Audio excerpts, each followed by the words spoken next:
Cool. First and foremost, Bjorn, I want to find out. You had Joe Warren in the main event, knowing that he had 2 losses. But what was the decision after that? Just Joe's a huge personality. He's a big, over-the-top personality. He draws a ton of attention. He was our champion at 145. He's meant a lot to the organization. I thought he was worthy of being kind of at the top of the show.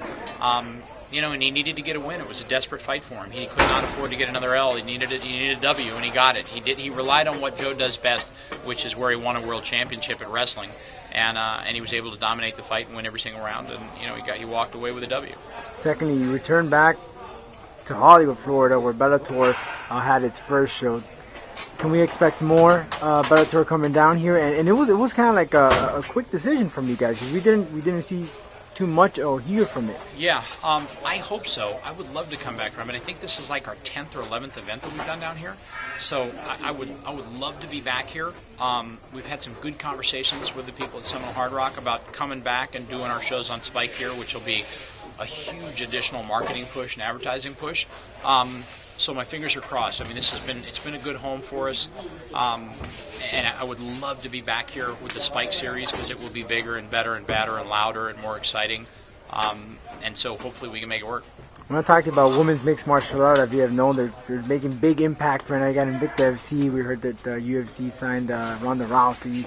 But I want to ask you about particular one of your fighters, Jessica Aguilar. We didn't get to see her in action here tonight. Right, didn't get Jessica in action. We were trying to make a Jessica fight. And just were not able to get it done. I mean, people are not lining up with knocking on the door begging to fight the best woman fighter in the world at 115 pounds. It's a tough situation to try to put her in the right kind of fight. And then, of course, the commission, you can't put her in against just anybody because she's too good. I mean, she's the best on earth. So we weren't able to make that happen. We had tried to make a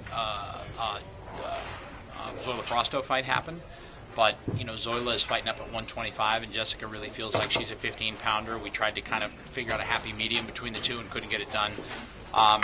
So, we just got to keep working. She's awesome and wickedly talented. We just got to figure out where to get the next fight done for her. Will we be seeing a lot more women's MMA on Bellator? Yeah, I mean, we got a big fight coming up when we go to Atlantic City, where Zoila Frosto is going to fight Jessica Evil Eye, which will be on the TV show. And we'll see. I mean, we got Jessica Aguilar, who's incredibly talented. Megumi Fujii is incredibly talented, and some other really talented ladies. So, we got a lot more good women's fights coming in the next year. What's the status on Eddie Alvarez? I know there's been a lot of talks. You put out some numbers there about Spike and how it's going to benefit him. Why did you do that? Because you bring it out these numbers in the public, and sometimes promoters, they don't like to bring out numbers in the public. Yeah, my feeling on it was, look, if all of the baseball players and football players and basketball players' contracts are very public knowledge. I'm good friends with Ed, and we had a 90-day exclusive negotiating period, and I cut it short because Ed just came to me and he said, I want to see what the UFC has to offer. And I got a lot of respect for Ed. I mean, I signed Ed in 2008. We've been talking all the time ever since. So I just said, look, let's cut it short and go find out what they're going to offer, and I'll make a quick decision as to whether we're going to match it or not. And either you do really well there and make a lot of money, or you do really well here and make a lot of money. So we don't know the status yet if he's going to sign her? Well, we have not yet seen the UFC's offer.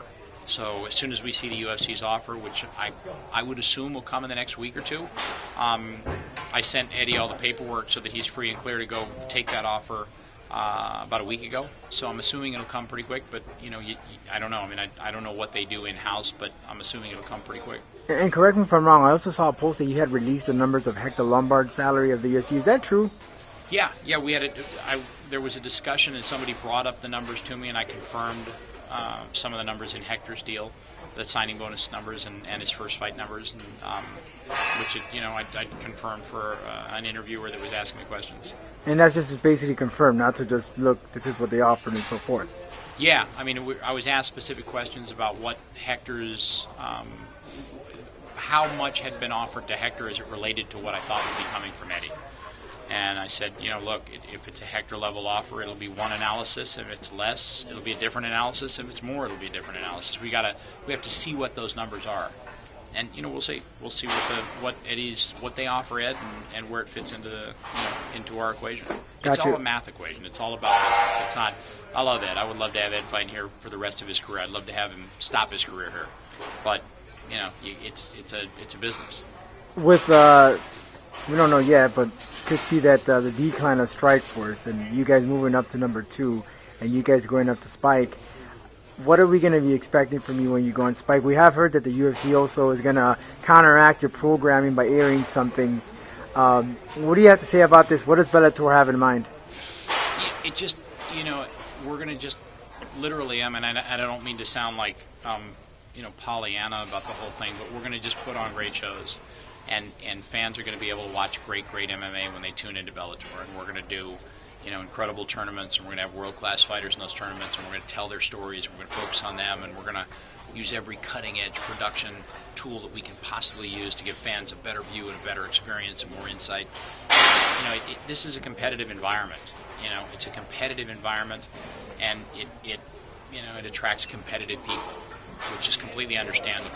All aspects of the entertainment industry do the same thing. So, we're going to put on great shows, and we're going to see where the numbers fall, Do you sometimes find yourself like, let's think of Obama and Romney, for example. You got a war room. Do you guys have like a war room? Say, what is the competition doing? What can we do better? We always look at it, but that's been my philosophy from the very beginning. When I first came into the game, there was Strikeforce, and there was a WEC, and there was an IFL, and there was an Elite XC, and there was a Bodog, and there were all these different Affliction. There were all these different promotions, and I always analyzed what they did right and what they did wrong. And I was able to take from what they did wrong and look at it and further enhance what we were doing right. And so it's a competitive, like I said, it's a competitive environment. And it's now with Strikeforce going out of business, and there's the UFC and there's Bellator.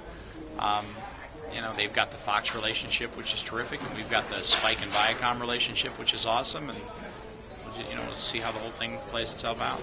Awesome.